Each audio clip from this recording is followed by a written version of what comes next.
North Korea claims actions by the US have forced the regime to seek nuclear weapons and have placed its allies at risk of retaliatory assaults. The claims were made in a commentary published by its state-run news agency. On Issues and Insiders today, we address the latest headlines here on the Peninsula. Welcome to Issues and Insiders for this Wednesday, August 14th here in South Korea. I'm Min Sunhee. Today I have our panel of foreign journalists and their take on a host of regional headlines. I have Thomas Maresca with American news agency UPI. Thomas, it's good to have you back. Great to be here, thanks. I also have Steven Borowiec, a staff writer with Japanese news magazine Nikkei Asia. Steven, welcome back. Always a pleasure. Right, Thomas, last week you covered news of a North Korean defecting to South Korea, and I understand details are lacking, but what has been shared thus far? Yeah, well, we still do know very little. Basically the military only said a couple of things, and there was a little bit of background briefing in the media, but an individual crossed sort of the neutral waters in the Han River estuary to the west of just the inter-Korean land border to a place called Kyodong Island, and it's very close to north. There's an observatory near there, and I've seen it, and you can see that people say that even when the tide is so low, you can actually kind of walk across, and apparently this part of the journey the defector may have walked over.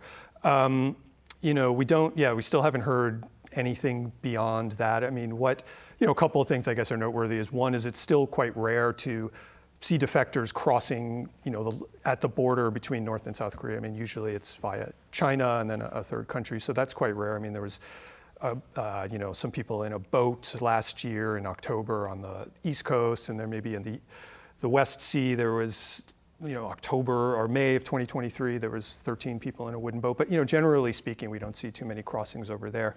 So that's interesting. And then just more in the context of this border area, there's been a lot going on recently.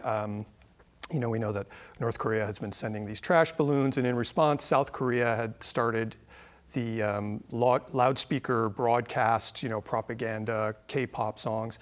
And one thing that even one of the Defense Ministry officials mentioned in a briefing afterwards is they're trying to see, did these loudspeakers have some kind of influence on why the defector decided to cross? And we don't know that yet. I don't know if we'll ever know. But, in general, that's been an issue where, the last phase when these were regularly broadcasting was like, up until 2018, but 2015, 2016, even former President Park Geun-hye called them the most effective form of propaganda. I mean, we still don't know how much of an impact they're having, but it's certainly something that North Korea hates, as well as the South Korean, or, the North Korean defectors in the South sending balloons with, leaflets and USB sticks across. And, just in general, I think it raises this issue again of, one of the biggest threats, or the way that North Korea seems to react to this threat of just information getting in there is a really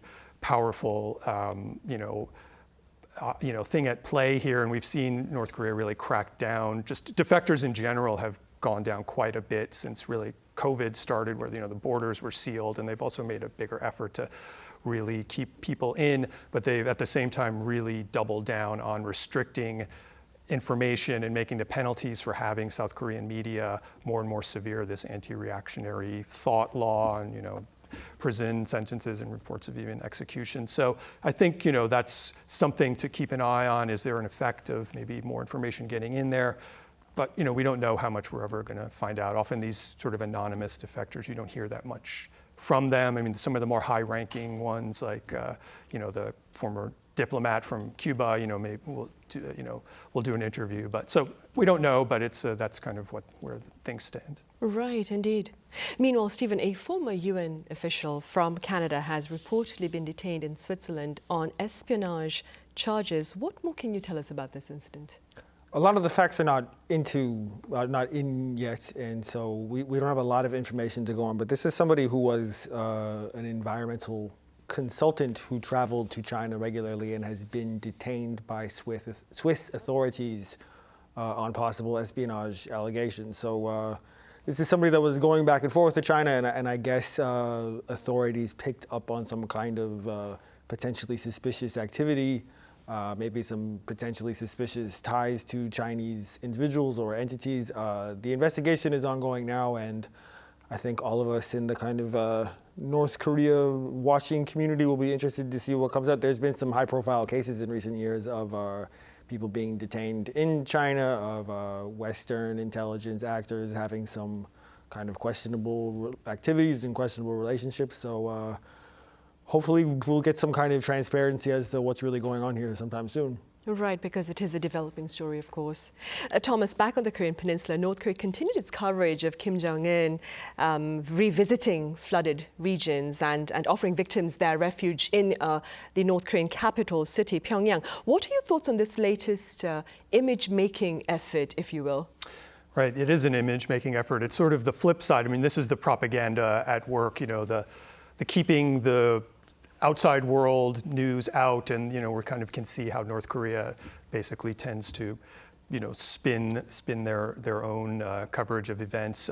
Right, we saw photos. You know, there was video footage of Kim visiting these areas that were flooded by the Chinese border. You know, Uiju County. And you know, we saw him come on his bulletproof train. We could see his bulletproof Mercedes limo, you know, on the train as well. And then there's just the shots of him, you know, visiting the people living in tents whose houses have been ruined. And yeah, the North Korean media announced that some 15,400 people would be relocated probably to Pyongyang while their houses were being rebuilt.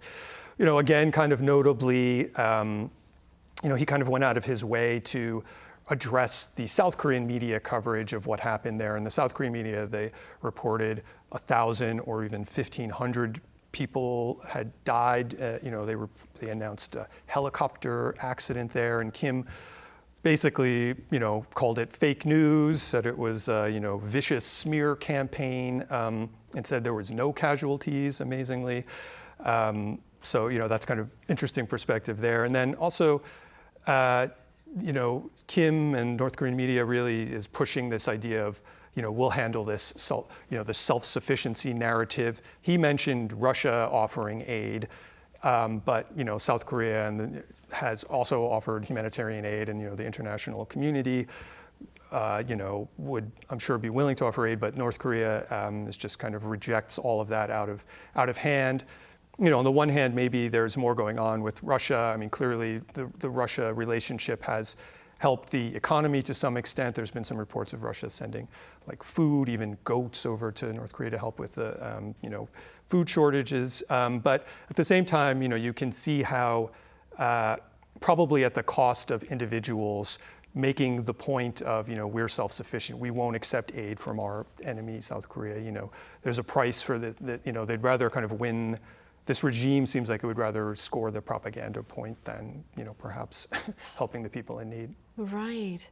Steven, meanwhile, come next Monday, that will be August 19th, I believe, Seoul and Washington will kick off their annual summer military drills, the Ulchi Freedom Shield drill. Now, this particular drill was denounced by North Korea in a commentary published on Tuesday by its state-run media that I mentioned in the clip. First, then, tell us a bit about this joint military exercise.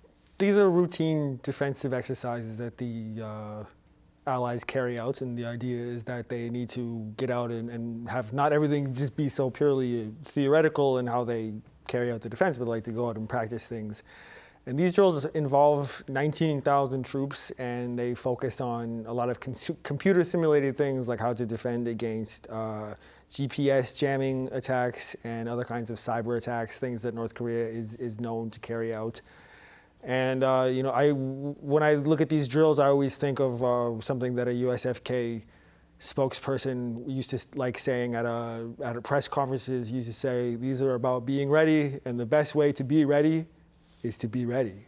And so this is about being ready, and this is about actually trying to get practical experience with in handling these kinds of threats, and actually being you know, up to speed and sharp, and that's basically all there is to it. It's all very routine. It all, you know, it happens on an annual basis. But the thing about it that never seems to change is that North Korea consistently gets upset about this and condemns this as you know, rehearsal for an invasion or Right. another kind of aggressive act. Right, indeed.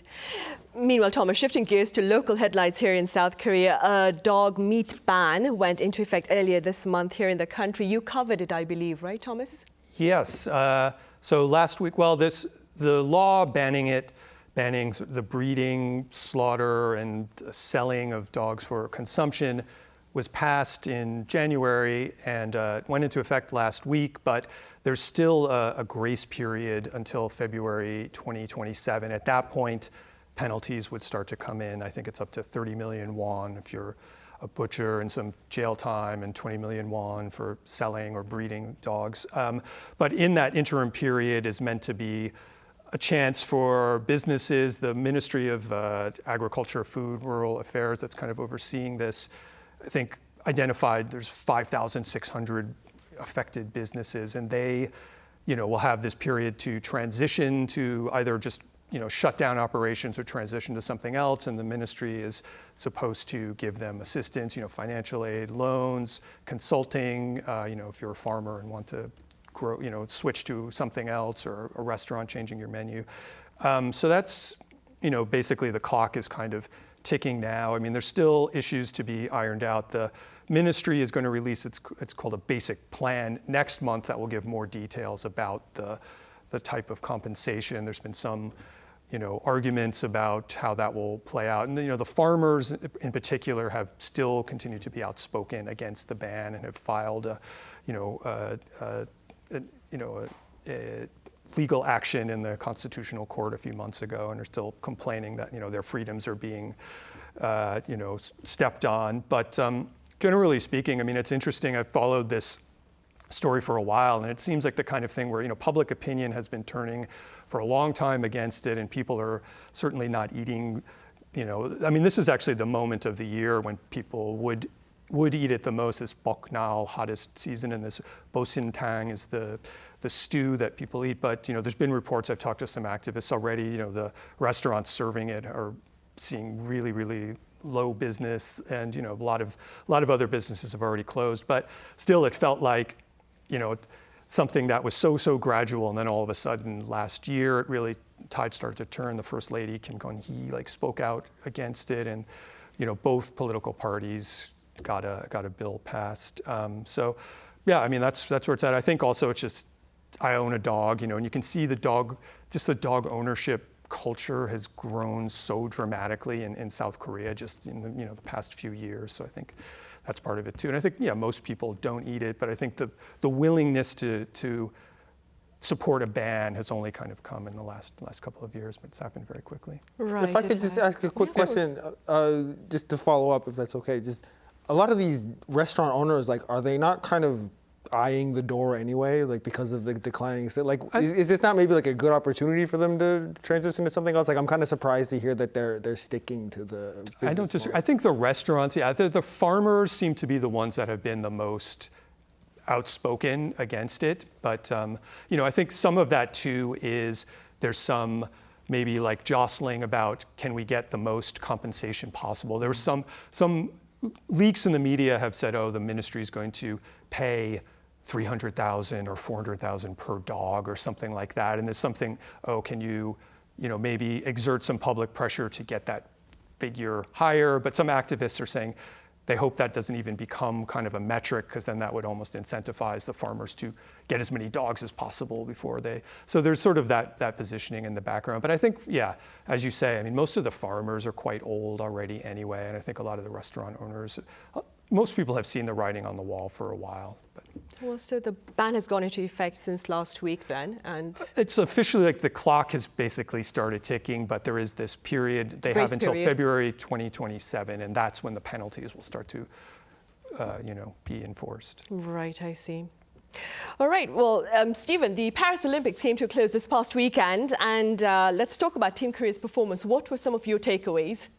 I'm always interested in a few things, observing this as someone who isn't Korean. I'm always interested in how the Korean athletes tend to really excel in events that require precision, whether it's shooting or archery, or for me, my favorite sport to watch this year was table tennis. I played table tennis a lot when I was a kid, and I always find it fun to just take in the players, their combination of concentration, really like fierce concentration and precision in their hits. And like a lot of viewers, I was smitten by Shin Yu-bin.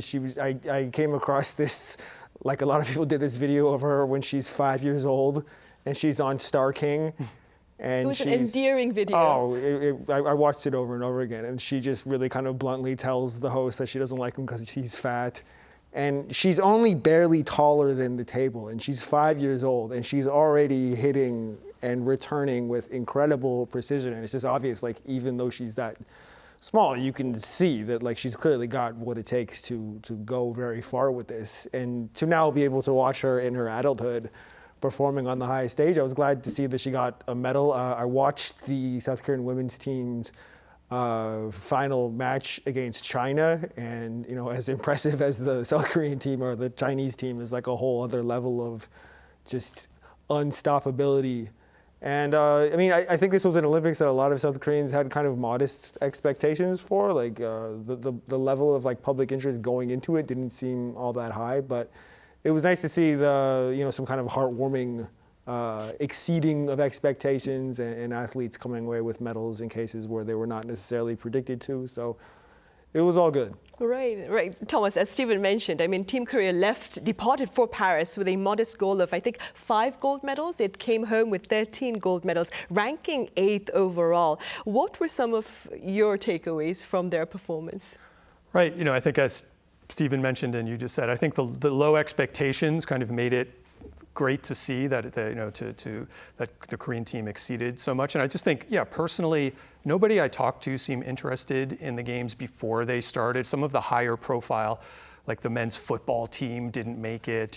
So I think there was just this very limited interest. But then almost right away, there was a little bit of a flurry of medal winning, and almost so many people I know here ended up saying I was staying up all night watching this match or that.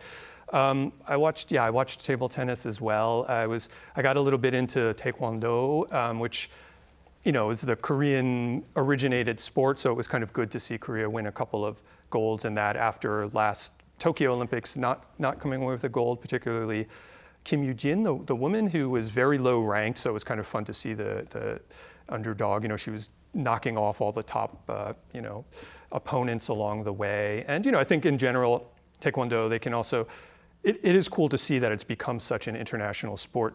Like something of the 8 golds, 7 different countries, got one of the medals. So that's also a sort of sign of its success, but it was good to see Korea win. I got into badminton a bit. I followed An Se-young. That was cool to see. I also like racket sports, so it's always fun to watch those. And she's kind of slipped into the news cycle a bit with her comments about the badminton association here, so that's worth watching. But I would also just add, I felt like this really was kind of the meme level of these Olympics, and the sort of social media and TikTok level really hit a new peak this time around, I think.